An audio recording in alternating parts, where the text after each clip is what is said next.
한국 정부의 외교 정책을 공개적으로 비판한 싱하이밍 중국 대사의 발언에 대해 윤석열 대통령이 부적절했다고 지적했습니다. 대통령실은 중국 측의 적절한 조치를 기다리고 있다고 밝혔습니다. 이정은 기자입니다. 윤석열 대통령이 직접 주재한 국무회의. 비공개로 진행된 마무리 발언에서 윤 대통령이 현 정부의 외교 정책을 공개 비판한 싱하이밍 주한 중국 대사 이야기를 꺼냈습니다. 참석자들은 윤 대통령이 싱 대사의 발언에 대해 외교적으로 부적절했다고 평가하고 싱 대사 발언에 우리 국민이 매우 불쾌해하고 있다. 외교관으로서 상호 존중의 태도가 있는지 의심스럽다 말했다고 전했습니다. 또 아무리 강대국이어도 외교는 상호주의라며 장관들도 숙지하라는 취지의 말을 한 것으로 알려졌습니다. 대통령실 고위 관계자도 싱 대사의 말을 조목조목 지적했습니다. 한중 무역 관계를 설명하는 논리 자체가 사실과 맞지 않고 한국이 호혜의 원칙에 따라 건강한 한중 관계를 만들어간다고 밝혀왔는데 특정 국가를 배제한 듯 싱 대사가 곡해했다는 설명입니다. 그러면서 중국 측의 적절한 조치를 기다리고 있다고 밝혔는데 적절한 조치란 싱 대사 본인의 유감 표명에서 중국 정부의 유감 표명, 가장 적극적으로는 싱하이밍 대사의 귀임 조치까지 포괄합니다. 여당에선 싱 대사를 외교적 기피 인물로 지정해야 한다며 당 지도부까지 나섰습니다. 외교적 기피 인물 지정은 싱 대사의 중국으로의 추방을 의미합니다. 계속 오만하게 행동한다면 앞으로 외교적 기피 인물로 지정까지 검토되어야 할 것입니다. 중국 정부도 더 이상 싱 대사를 두둔하지 말고 대한민국을 향해 정중하게 사과하십시오. 싱 대사와의 만남을 기획했던 더불어민주당에서도 이재명 대표가 그 자리에서 문제점을 지적했어야 한다. 싱 대사 발언이 성급했다는 비판이 나왔습니다. 출범 직후부터 한미일 협력에 공들여온 윤석열 정부. 상대적으로 한중 관계에는 소홀하다는 평가를 받아왔습니다. 이런 가운데 싱하이밍 대사 발언 논란까지 얹어지면서 갈등의 골이 깊어지고 있습니다. MBC 뉴스 이정은입니다. 윤관석, 이성만 의원에 대한 체포동의안 부결로 민주당으로선 전당대회 돈봉투 의혹 이후 이루어진 이재명 대표의 사과도 온정주의를 끊어내겠다는 의원들의 결의안도 무색해졌습니다. 쇄신을 위한 혁신위 출범에도 큰 부담이 지워졌습니다. 김건희 기자의 보도입니다. 윤관석, 이성만 두 의원에 대한 체포동의안에는 민주당 의원 중 140여 명이 반대표를 던진 것으로 추정됩니다. 민주당은 최근 검찰이 국회를 압수수색해 30명에 가까운 의원들 동선을 파악하는 등 검찰 수사가 도를 넘었다는 판단이 있었고 무엇보다 표결에 앞서 한동훈 장관의 발언이 영향을 미쳤다고 말했습니다. 우리 당을 이렇게 마치 범죄 집단처럼 매도하는데 상당히 모욕적이었다라고 얘기하신 분도 계셨거든요. 부결시켜 달라라고 하는 요청을 하는 것 아닌가라고 할 정도로 그 감정을 자극하는 용어들을 많이 썼었죠. 반대표를 유도했다는 해석에 대해 한 장관은 이를 일축했습니다. 제 말도 있고 욱하고 기분 나빠서 그것도 범죄를 옹호했다는 얘기인데요. 공당이 하기에는 참 구차한 변명이라고 국민들께서 생각하실 것 같습니다. 민주당은 지난 4월 전당대회 돈봉투 의혹에 대해 이재명 대표가 직접 사과했습니다. 공당으로서 국민 여러분께 실망과 심려를 끼쳐드린 점에 대해서 다시 한번 사과 말씀을 드립니다. 지난달엔 긴급 의원총회를 열고 쇄신 결의안을 내놓으면서 온정주의를 과감히 끊어내겠다고 발표했습니다.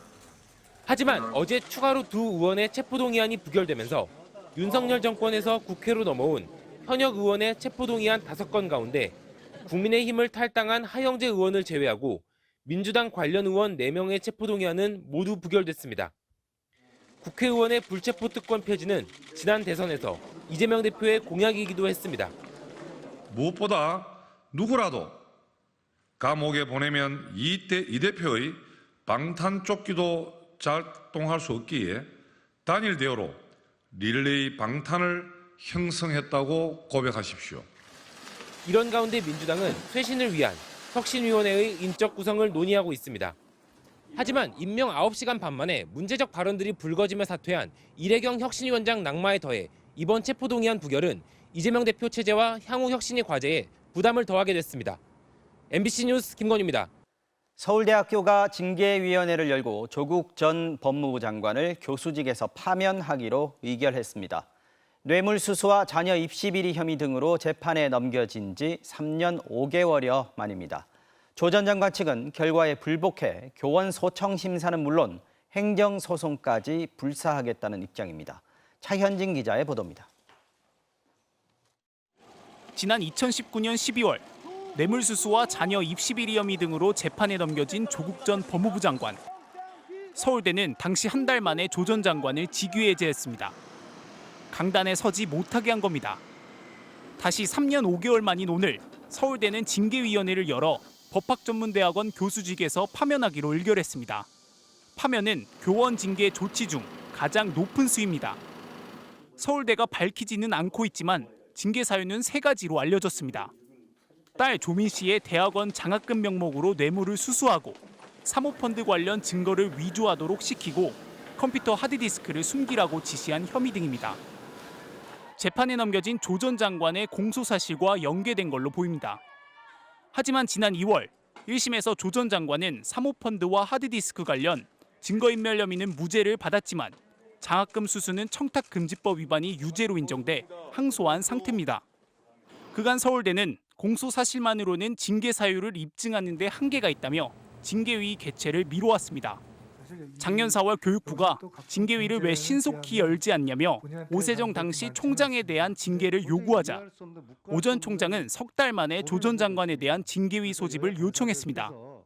오늘 전격 파면 의결에 조 전 장관 변호인단은 서울대의 성급하고 과도한 조치에 깊은 유감을 표한다며 반발했습니다. 징계의 이의를 제기하는 교원 소청 심사를 청구하고 행정소송에도 나설 거라고 밝혔습니다. 청탁금지법이 유죄로 나온 것에 대해서를 결과를 보고 징계 절차를 헌법상 무죄 추정의 원칙도 있고 적어도 사실 2심 판결이 나올 때까지만이라도 징계위 의결서를 전달받는 서울대 총장의 최종 처분 결정이 남아있지만 파면 의결이 바뀔 가능성은 희박한 것으로 알려졌습니다. MBC 뉴스 차현진입니다. 영화가 상영되지 않는 새벽 시간에 이른바 유령 상영을 통해서 관객 수를 부풀린다는 의혹. 영화계에서는 심심치 않게 불거진 바 있습니다. 배급사와 영화관 측이 짜고 관객 수를 조작한 정황을 포착한 경찰이 오늘 유명 영화관과 배급사 등 6곳에 대해서 전격 압수수색을 진행했습니다. 윤상문 기자가 취재했습니다. 영화 비와 당신의 이야기. 2021년 4월 개봉 직후 박스오피스 선두에 올랐던 이 영화는 한 달 뒤 22위까지 순위가 하락했습니다. 그런데 하루 만에 4위로 급상승합니다. 전날 150명에 그쳤던 관객 수가 다음 날 7,000명대로 늘어난 겁니다. 영화관 측이 새벽 시간대 상영하지도 않은 영화를 편성하고는 객석이 매진된 것처럼 처리해 관객 수가 부풀려진 결과였습니다. 비슷한 일은 지난해 8월에도 일어났습니다. 국내 최정상 배우가 총출동한 영화 비상선언. 역시 새벽 시간대 이른바 유령 상영을 통한 관객 수 조작 논란에 휩싸였습니다. 당시 배급사 측은 심야 상영 이벤트를 앞두고 진행한 내부 테스트였다며 뒤늦게 발권을 취소해 빈축을 사기도 했습니다. 흥행에 사활을 걸 수밖에 없는 배급사가 발권을 맞는 극장 측과 짜고 관객 수를 부풀리는 것 아니냐는 의혹은 그동안 꾸준히 제기돼 왔습니다. 논란은 지난해 국회 국정감사장으로도 번졌습니다. 조작된 순위를 보고 사람들은 영화를 선택하게 될 거고요. 국가기관에서 공표하는 순위가 이렇게 공신력이 떨어지는 일이 있어서야 되겠습니까? 수사에 착수한 경찰은 모두 4편에서 관객 수가 조작된 정황을 포착하고 오늘 복합상영관 3곳과 배급사 3곳 등을 압수수색했습니다. 경찰은 이들 업체들이 서로 짜고 영화 관객 순위를 매기는 영화진흥위원회의 업무를 방해한 것으로 보고 있습니다. 수사선상에 오른 영화관과 배급사 측은 수사에 성실히 협조하겠다는 짤막한 입장을 내놨습니다. MBC 뉴스 윤상문입니다. 감사원이 태양광과 풍력 발전 등과 관련해서 비리 혐의가 포착된 한 기초단체장과 공무원 등 38명을 검찰에 수사 의뢰했습니다. 감사원은 일부 공직자들이 민간업체와 공모해서 인허가나 계약에서 특혜를 제공했고 일부 업체는 허위 서류 등을 통해서 사업권을 취득하거나 국고 보조금을 부당 교부받았다고 설명했습니다.